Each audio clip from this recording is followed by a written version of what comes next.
है ना। आवाम तय करती, आवाम चुनती, जिसने काम किया वो रिपीट होते, जिसने काम नहीं किया वो रिपीट नहीं होते हैं।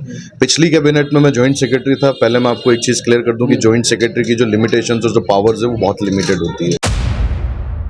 पिछली 5 सालों की कैबिनेट में हमने बहुत काम किए हैं और उदयपुर अंजुमन को बहुत बदला है। अंजुमन बिल्डिंग की अगर बात करें, उसके कुछ हिस्से बिल्कुल जर्जर हालत में थे, वहाँ पे पूरा इंफ्रास्ट्रक्चर का काम हमने किया।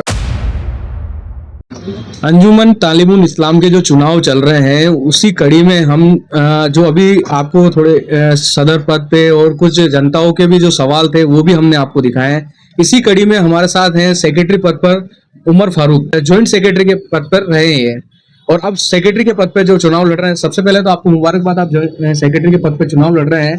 किस तरह की आपकी जो उपलब्धियां रहेगी, उसमें क्या रहेगा? जी, बेहद शुक्रिया, और शुक्रिया उदयपुर न्यूज़ चैनल का और तमाम सामाईन और हाजरीन का जो मुझे देख पा रहे हैं। इस बार जो अंजुमन का चुनाव है वो बेसिकली उन मुद्दों पे है जो मुद्दे सालों से बहुत पिछड़े हुए हैं या जिन पे काम होने की ज़रूरत है, जिन पे काम होना ज़रूरी है, जिसमें खास करके सबसे पहला मुद्दा तालीम का है, दूसरा स्वास्थ्य का है, चिकित्सा का है। कौम में जो युवाओं को एक बेरोजगारी या दिशाहीनता जिसको आप कह सकते हैं कि 60% लोगों के पास स्किल्स ही नहीं है, स्किल डेवलपमेंट का है। कह सकते हैं कौम का जो लीगल जिस तरीके से जो कहते हैं ना कि कोर्ट कचहरी के मामले हैं, बेवजह लोग फंसे जाते हैं, तो उन तमाम चीज़ों को, और बहुत सारे मुद्दे हैं जिन पर अंजुमन से काम होना चाहिए।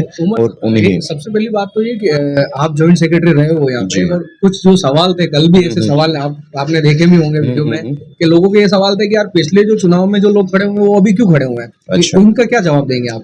देखिए, ऐसा है कि चुनाव लोकतंत्र में सबका अधिकार है ना। आवाम तय करती, आवाम चुनती, जिसने काम किया वो रिपीट होते, जिसने काम नहीं किया वो रिपीट नहीं होते हैं। पिछली कैबिनेट में मैं जॉइंट सेक्रेटरी था। पहले मैं आपको एक चीज क्लियर कर दूं कि जॉइंट सेक्रेटरी की जो लिमिटेशंस और जो पावर्स है वो बहुत लिमिटेड होती है।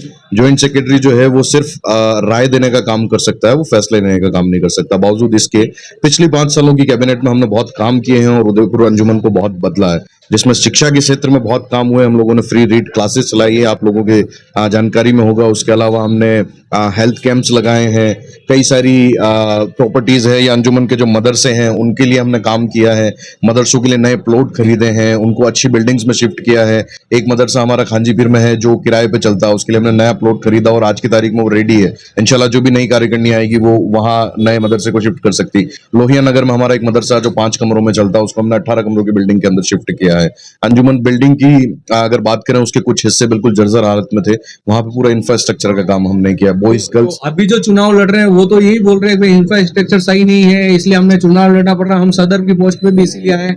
मतलब वो जो लोगों के जो मुद्दे हैं, शिक्षा को लेके भी सबसे ज्यादा मुद्दा है, और आप कह रहे हो कि भाई हमने जो 5 सालों में काम किया आज ही आप गिना रहे हो, तो ये इन लोगों को क्यों नहीं पता है कि भाई इस तरह के काम हो? सबसे बड़ी दिक्कत ये है ना कि लोगों का जो जुड़ाव है अंजुमन के प्रति वो सिर्फ चुनाव में बहुत खुल के दिखता है। अच्छा। चुनाव के बाद भी उनकी जिम्मेदारी पिछले 5 साल में आप जो सवाल करने वाले हैं उनमें से एक मुझे बता दीजिएगा जो कभी उसने अंजुमन में विजिट किया हो या अंजुमन की किसी भी चीजों की समीक्षा की हो।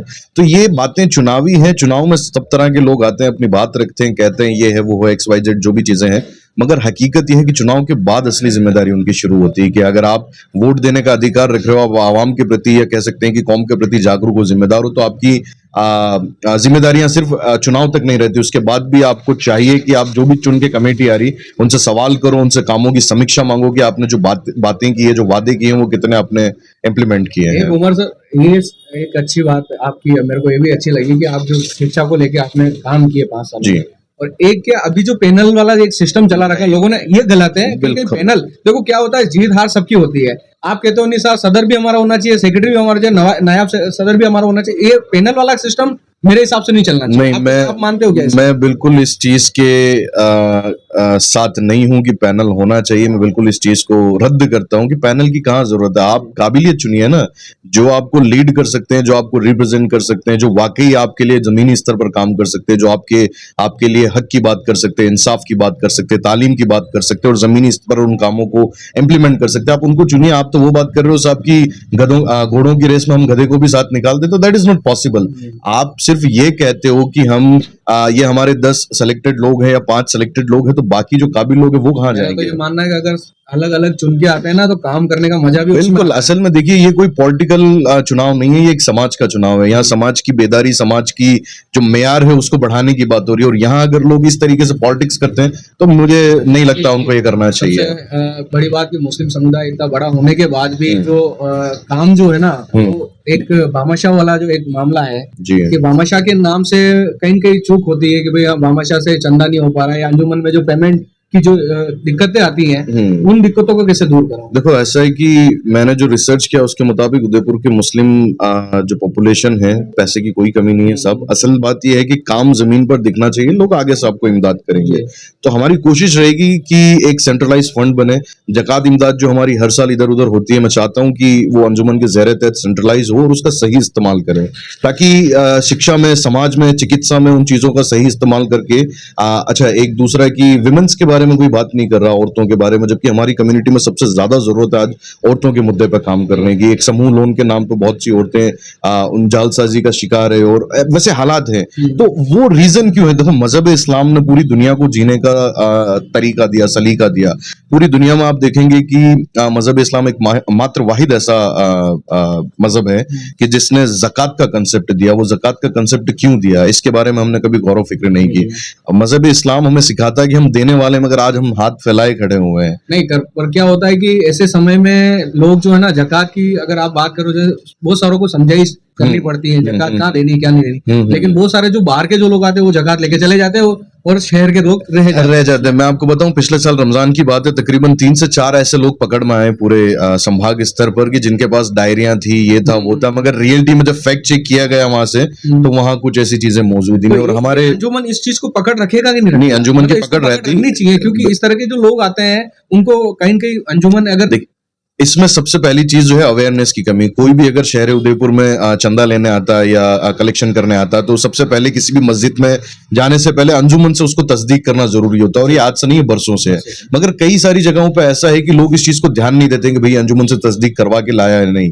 तो उस दौरान क्या होता है कि कुछ फर्जी लोग जो जिस तरीके के मैं बता रहा हूँ कि भाई फ्रॉड है, वो सिर्फ कौम के जज्बातों से खेलना जानते हैं और हमारी कौम बहुत भोले लोग हैं बेचारे की, कर देते हैं। तो उनपे खासकर वैसा होना चाहिए कि अगर बाहर भी कहीं जरूरत है आप बिल्कुल अंजुमन से कोऑर्डिनेट कीजिए, अंजुमन आपके लिए मदद करेगा जिस भी तरीके की हो अगर आप पाएगी। जीत के आते हो, मेरा ये मानना है। इंशाल्लाह। जो आप कह रहे हो कि मैं जॉइंट सेक्रेटरी रहते हुए भी मतलब कैसे बात अपनी अपनी बात रख सकते थे, लेकिन मेरा ये मानना है कि अब जो भी आपकी कार्यकारिणी बने और सेक्रेटरी पद पे अगर आप बाई चांस जाते हो तो आप ऐसा कुछ नियम करिए जॉइंट सेक्रेटरी भी काम कर सके और सारे लोग जो है ना अपनी बात भी रखिए ना अपना। नहीं बिल्कुल, देखिए मैं एक चीज आपको क्लियर कर दूं कि अंजुमन जो चलता है वो अंजुमन का आइन है, उसके मुताबिक चलता है। उस आइन के अंदर हर एक पोस्ट पे या जो भी पद है उनके कार्य और कार्य क्षेत्र डिफाइन है।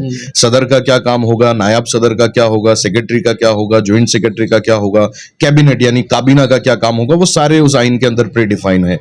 अंजुमन के जो फैसले लिए जाते हैं या जो भी कौम में काम इंप्लीमेंट किए जाते हैं वो सर्वसम्मति से या कह सकते हैं आपकी मेजोरिटी डिसीजंस होते हैं। कोई एक आदमी उस पर फैसला नहीं ले सकता, तो उनमें सबकी भागीदारी सुनिश्चित है कि उनमें सबका रोल है। सदर का अपना रोल है, सेक्रेटरी का अपना रोल है, नायब सदर नायब सेक्रेटरी का अपना रोल है, कैबिनेट का अपना रोल है। तो इस तरीके से अगर अपन उनको भी 302 लोग जी बिल्कुल बिल्कुल, और उन 302 को 1,35,000 लोगों ने चुना जो पूरे उदयपुर शहर की आवाम है। तो सही बात है कि सबकी भागीदारी सुनिश्चित होनी चाहिए, जिसका जो काम है उसको वो काम मिलना चाहिए। लास्ट आपका ये कि आप किस तरह से अपील करना चाहोगे उन 302 को? जी, मैं उन 302 लोगों से जो अंजुमन के मेंबर्स हैं उनसे कहना चाहूंगा कि जमीनी स्तर पर काम करके दिखाया है, इंशाल्लाह आगे भी करके दिखाएंगे। जो विजन, जो प्लान और जो एजेंडे के साथ हम आए, क्योंकि मैंने 5 सालों में अंजुमन के इंटरनल चैलेंजेस भी देखे हैं और बाहर से किस तरीके से अंजुमन कमजोर है उस चीज को भी बखूबी जानता हूं। तो इस बार मैं पूरे सिस्टम के साथ आया हूं, सिर्फ वादे नहीं है, एक्शन प्लान लेके आया हूं। तो 29 तारीख का जो चुनाव है बैलेट नंबर 5 है। मेरा नाम उमर फारूक है और सेक्रेटरी पद का मैं उम्मीदवार हूं। तो मैं आप तमाम लोगों से गुजारिश करूंगा कि आप लोग बैलेट नंबर 5 पर उमर फारूक को वोट करें और जिताएं, क्योंकि आज आपका वोट तय करेगा आने वाली कौम के मुस्तकबिल को कि किस तरीके से हमारी कौम मजबूत होगी और किस तरीके से जमीनी स्तर पर उस पर काम होंगे। तो मैं चाहूंगा कि आप तमाम लोग वोट डालने जरूर आए। और दूसरा ये मैं कहना चाहूंगा कि कल थोड़ा सा बारिश का मौसम भी हो सकता है, तो मेरी गुजारिश रहेगी कि आप लोग समय को ध्यान में रखते हुए जितनी जल्दी हो सके अपनी जिम्मेदारी को निभा दें और उमर फारूक को वोट जरूर करें बैलेट नंबर 4 पर। ये थे हमारे साथ उमर फारूक, जिन्होंने शिक्षा को लेके भी और 5 साल जो इन्होंने काम किया मदरसे में, उसको भी इन्होंने पूरे इंटरव्यू में बताया। और इन्होंने बताया कि अब जो आने वाले जो साल हैं, जो भी ये काम करेंगे, वो शिक्षा को और दूसरे जो अंजुमन के जितने भी जो प्रॉपर्टीज हैं उसको किस तरह से काम करना चाहेंगे, उनके बारे में इन्होंने बताया। और आपको वोटिंग के लिए भी बोला है, तो आप लोग ज्यादा ज्यादा वोट करें और 300 ही लोग अपना मतदान का सही उपयोग करें।